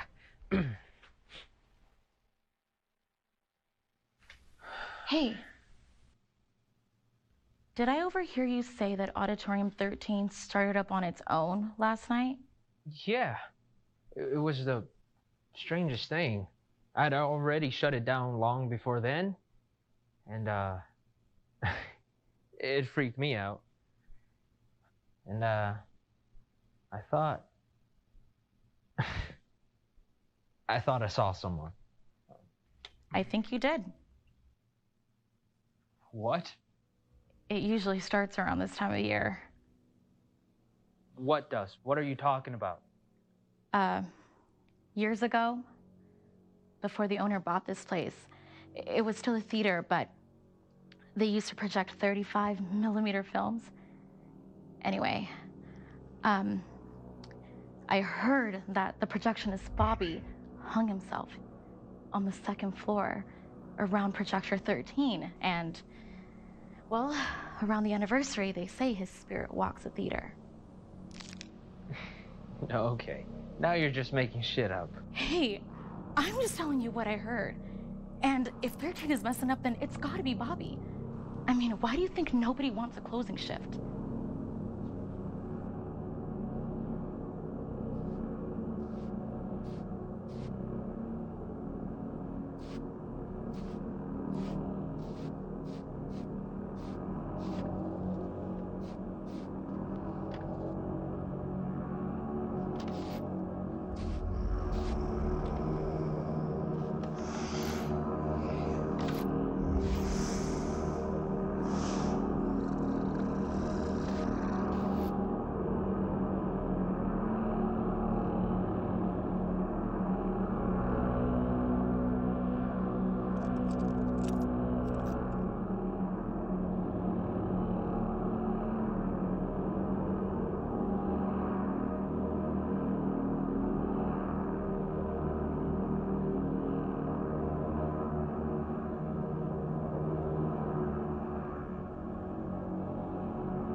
Are you a student, amateur?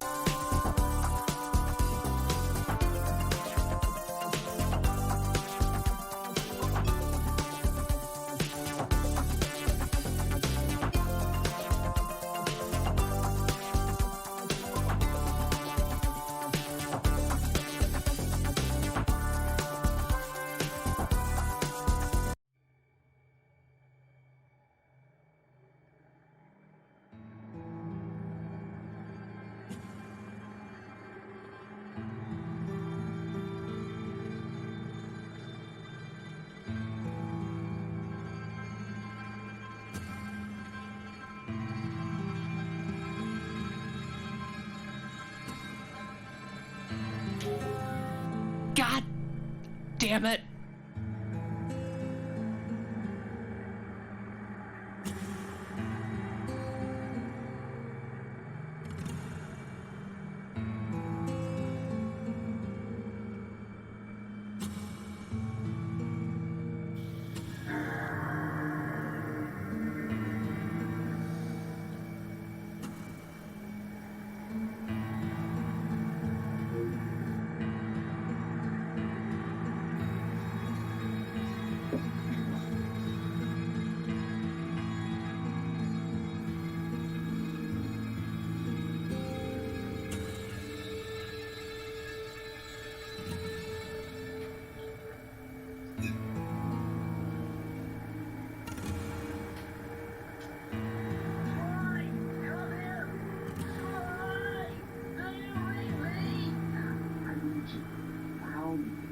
Very loud. Sorry. I'm a little nervous. Trying to break into police headquarters.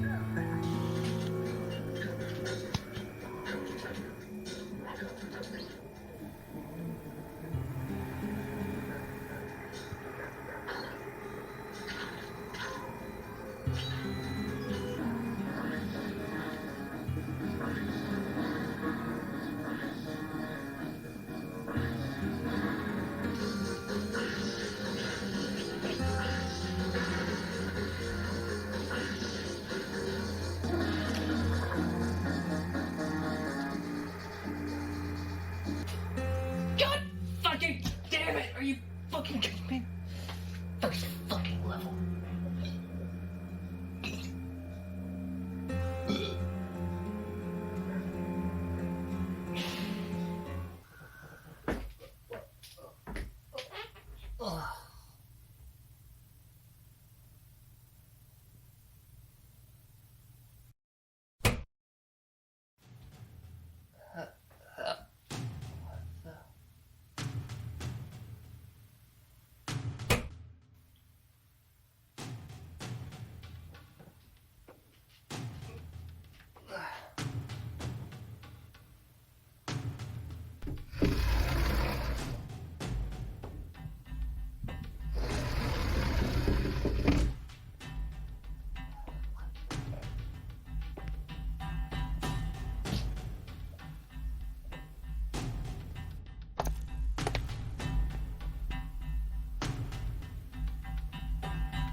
What the hell?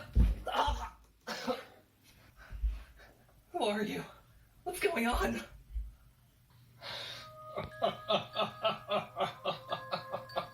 What are you? Who are you? What are you?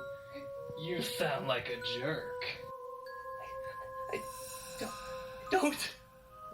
Oh, Jesus. I am you. You are me. We are thee. I don't understand. Oh, how foolish of me. I haven't properly introduced myself. Ahem. Hello, me. Meet the real me. In my misfits way of life. A dark black past is my most valued possession. Hindsight is always 20/20, but looking back, it's still a bit fuzzy. Speak of Wait. This sounds really familiar. No, it doesn't. Yeah, it does. No, it doesn't. You've been listening to my CDs? I have done no such thing! You're me. You would listen to my music. No, I don't. Yeah, you've been listening to my CDs. Even this is my CDs! I'm Ash! I accuse people of stuff they didn't do! You can't even prove it.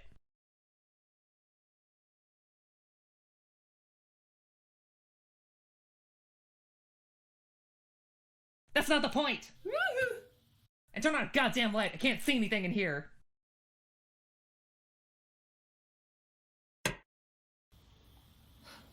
First you break into my house, and then you ridicule me. Tough shit.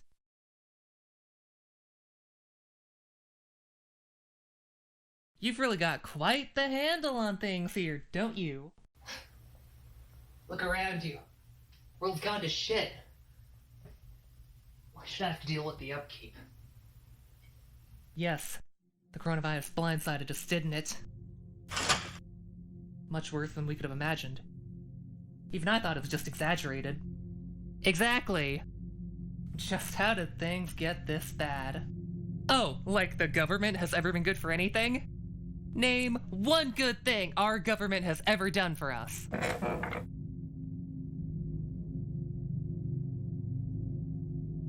Well, I wasn't talking about them. But then again, the blame game is always how you like to play things. Anyway, how are you holding up? Fine. Really? Yes. Whatever you say. I see you've been playing video games. Trying to escape your problems again? We're in quarantine, man! I see. You like playing action games. You've been playing Sly Cooper and the Devious Raccoonus. I can look deep into your soul with this information. I like to travel, okay? I could do that in this game.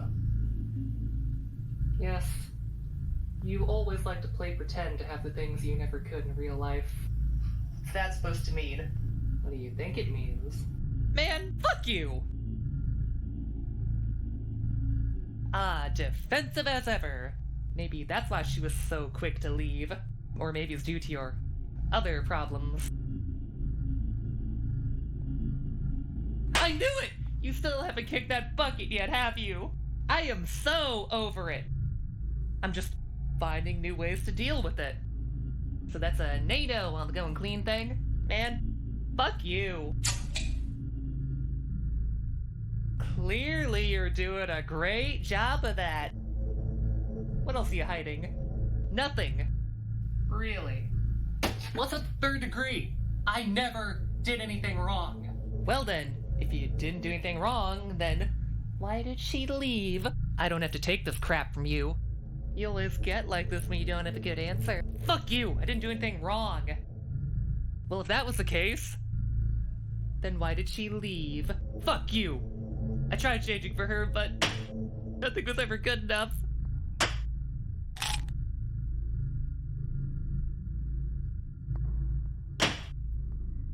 Look, I'm not the bad guy. I'm just speaking the truth. Maybe if that were true, your family wouldn't have left you. Fuck you. Maybe if that were true, you wouldn't be sitting here alone. Fuck you. Maybe if that were true, you wouldn't be in a hot, lonely room playing video games pretending that everything is going to be okay. Fuck you. You better stop. Before what? Before you hit me? Just like you hit her?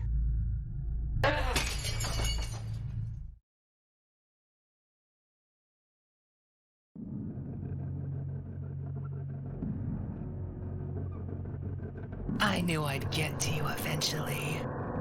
No.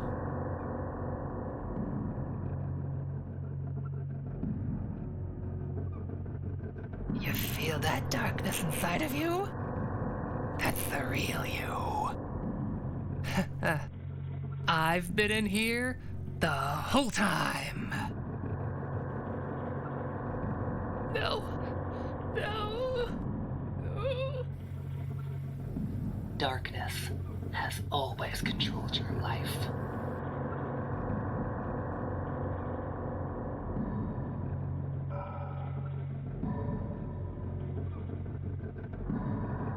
Darkness is all we know.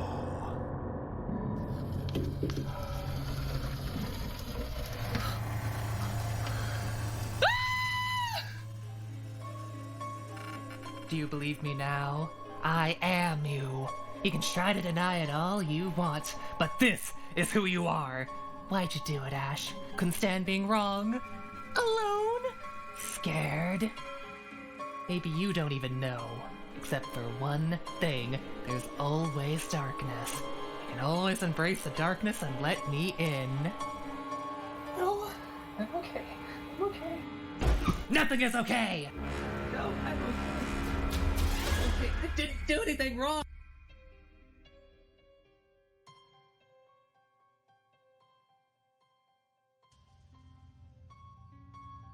No, you're not. But you can be, if you let me in. Let the darkness in, Ashy boy. Let the darkness in.